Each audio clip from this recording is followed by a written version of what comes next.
అటు చూడండి, ఎంత వెలుగో చూడండి. అరే ఇది సాధారణం కాదు, ద్వారకామాయిలో ఏదో అద్భుతం జరుగుతోంది. అరే, ఈ బాబా రోజు నూనె తీసుకెళ్తారు, ఒక్కరోజు కూడా డబ్బులివ్వరు. ఈరోజు చూస్తాను నూనె లేకుండా దీపాలు ఎలా వెలుగుతాయో. బాబా దీపాలు వెలిగించడం ప్రారంభించారు. అప్పుడే గ్రహించారు నూనె అయిపోయిందని. బాబా నూనె కోసం అంగడి వాళ్ళ దగ్గరికెళ్లారు. అంగడి వాళ్ళు ఎదురు చూస్తున్నారు బాబాకు లేదని చెప్పాలని. బేటా, దీపాల కోసం కొంచెం నూనె ఇస్తావా? ఊరికే ఇవ్వడానికి మా దగ్గర నూనె లేదు. వెళ్ళండి బాబా. అల్లా అచ్చా కరేగా. లేదని చెప్పి మంచి పని చేశాం. దీపాల కోసం కొంచెం నూనె ఇస్తావా? ఇది సత్రం కాదు, ఊరికే ఇవ్వడానికి.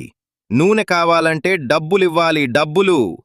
బాబా మౌనంగా ద్వారకామాయికి తిరిగొచ్చారు. ఇంకోవైపు అంగడి వాళ్ళు దాక్కుని అంతా గమనిస్తున్నారు. ఇప్పుడు చూద్దాం నూనె లేకుండా దీపాలు ఎలా వెలుగుతాయో. ఇప్పుడు మజా వస్తుంది. ఈశ్వర, అంతా నీ మాయే.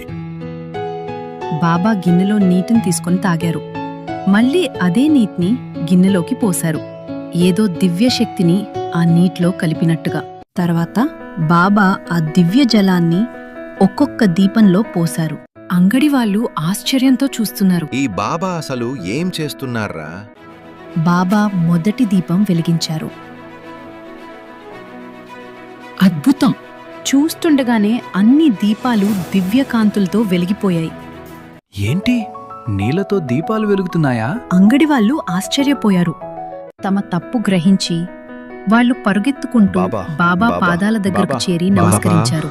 మమ్మల్ని క్షమించండి, మేం పెద్ద తప్పు చేశాం. సబ్కా మాలిక్ ఏక్ హై. అంతా ఈశ్వరుని లీల. బాబా, ఇక మేం వెళ్తాం. అరే నాన్న, దక్షిణ ఇచ్చి వెళ్ళండ్రా.